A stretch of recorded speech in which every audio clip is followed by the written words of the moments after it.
How you doing? My name is Christopher Brown, and you're now listening to my podcast, Sports Talk with Chris, and this is episode 20.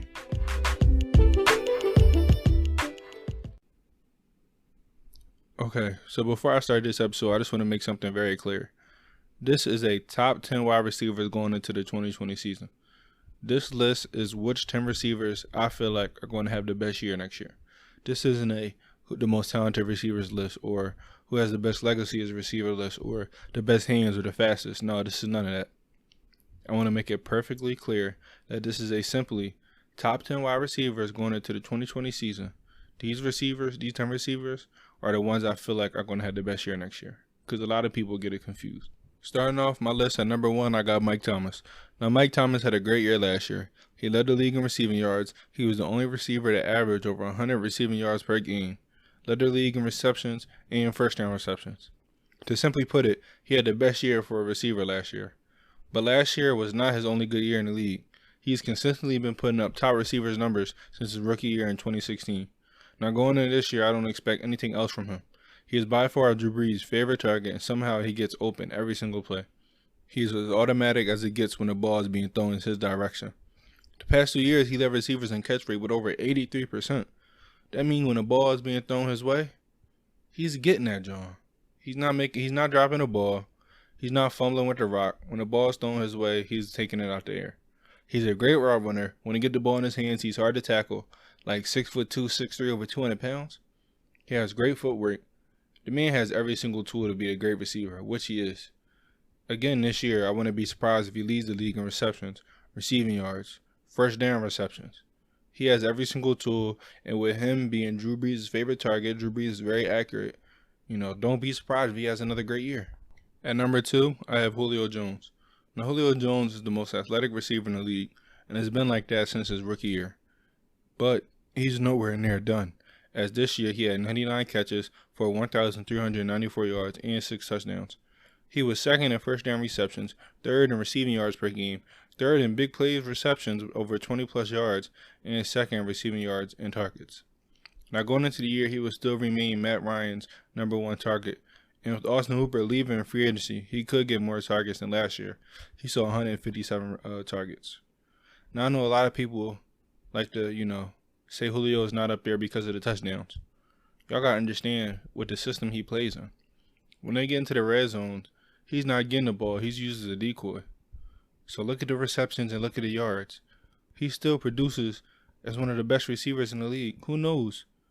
With the Falcons losing another weapon, so he might see more targets. He might have more yards than last year. And touchdowns. Now, number 3, I got DeAndre Hopkins. Now, even though D-Hop is on a new team, I honestly don't see that stopping his productivity. And for those who believe that, I think you need to remember that he produced great numbers and seasons with quarterbacks like Case Keenum, Matt Schaub, Ryan Fitzpatrick, Brock Osweiler, Brian Hoyer, and Tom Savage. Now, when he did play with somebody as talented as Kyler Murray, like D. Watson, Hopkins averaged about 110 receptions, 1,400 receiving yards, and 11 touchdowns per 16 games. Now, no player in the NFL caught more touchdown passes during that time. He's one of the best in the league when it comes to contested catches and one-on-one jump ball catches. He arguably has the best hands in the league, and in my opinion, he does. He also has a ridiculous catch radius, what makes him so dangerous.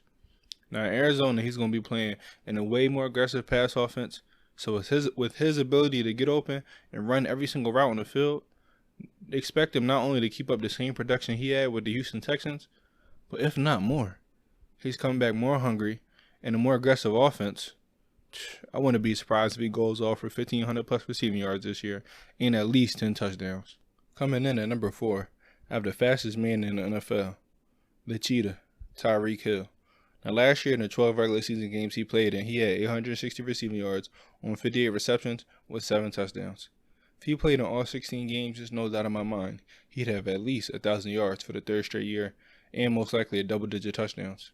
In the last 3 years, he's averaging 82 receptions for 1,300 receiving yards and 10 touchdowns. He's only played in 43 out of the possible 48 games. He's also at an even 16 yards per reception during that span. That's the 6th best in the league amongst players with at least 100 catches. He is the most explosive, and let me reiterate this, the fastest player in the league. Being that fast, he can beat any single coverage on the field, and once he gets the ball, he's hard to take down. That's if you even catch him. Now Hill has at least 10 receiving touchdowns of 50 plus yards since 2017. If him and Pat Mahomes both stay healthy, play the full season, don't be surprised if Hill has the best year of his career so far and breaks some records. Playing in that Andy Reid offense, throwing the ball down the field, I'm excited to watch the Kansas City Chiefs play this year. Now, number 5, I got Davante Adams. Since he became Green Bay Packers' #1 wide receiver in 2016, Adams is averaging 96 receptions on almost 1,200 yards and 11 touchdowns on a per 16 game basis. He only played 57 out of 64 possible games. He's reached double-digit touchdowns in 3 of the last 4 seasons, with last year being the only year he didn't make it because of injury.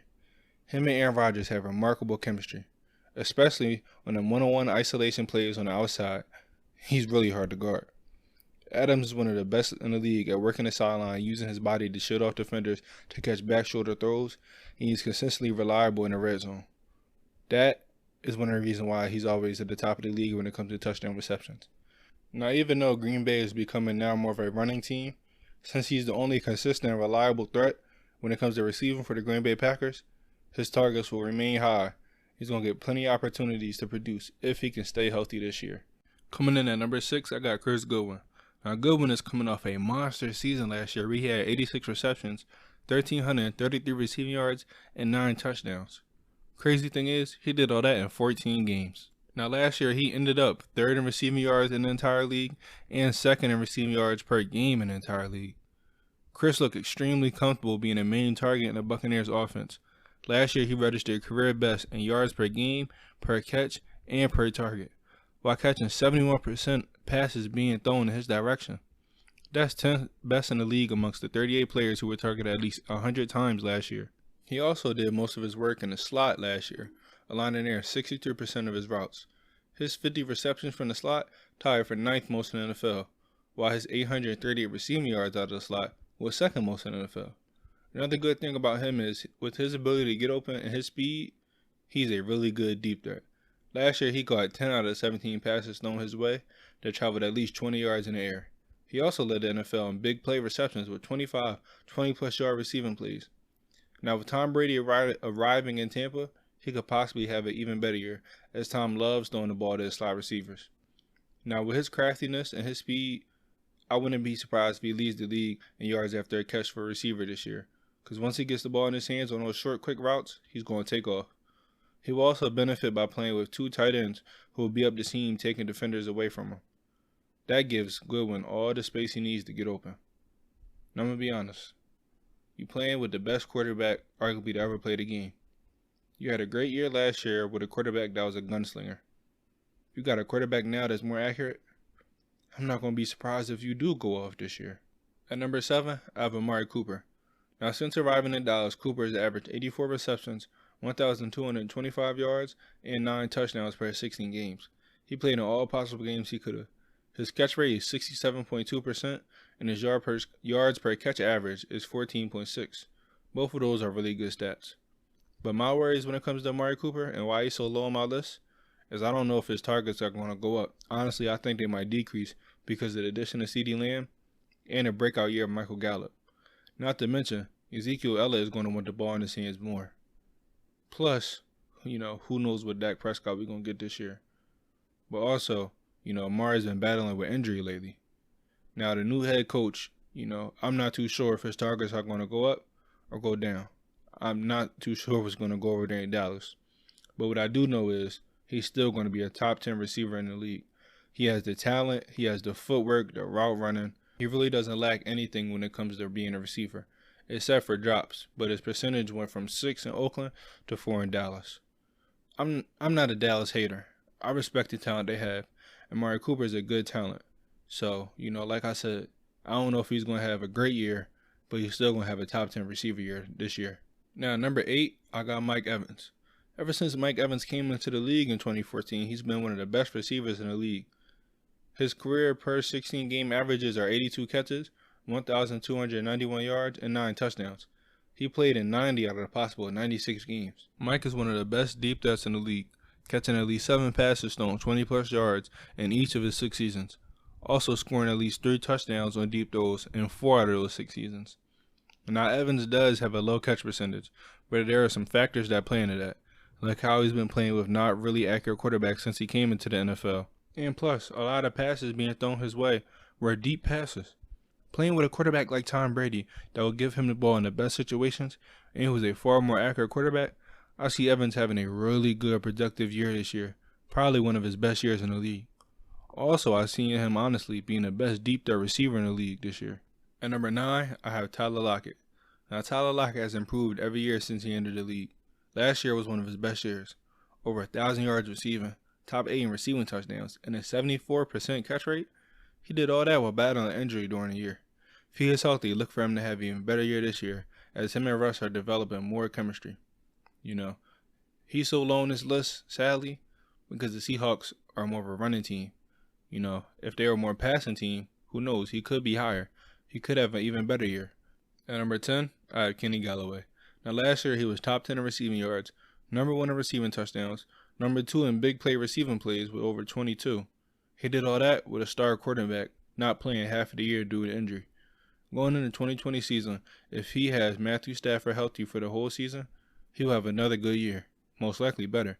Matt Stafford has a rocket launcher for an arm. He can make any single throw. If them two develop chemistry, it's scary what type numbers they're going to put up. I'm not saying he's Calvin Johnson, but he might put up some of them same numbers if he has Matt Stafford for the entire year. Now that's a wrap for this episode. If you agree with my list, if you don't agree with my list, if you think somebody else should be on this list, let's talk about it. You can find me on Instagram and Twitter at sportsw_Chris. sportsw_Chris. Thank you all for listening and stay tuned for future episodes.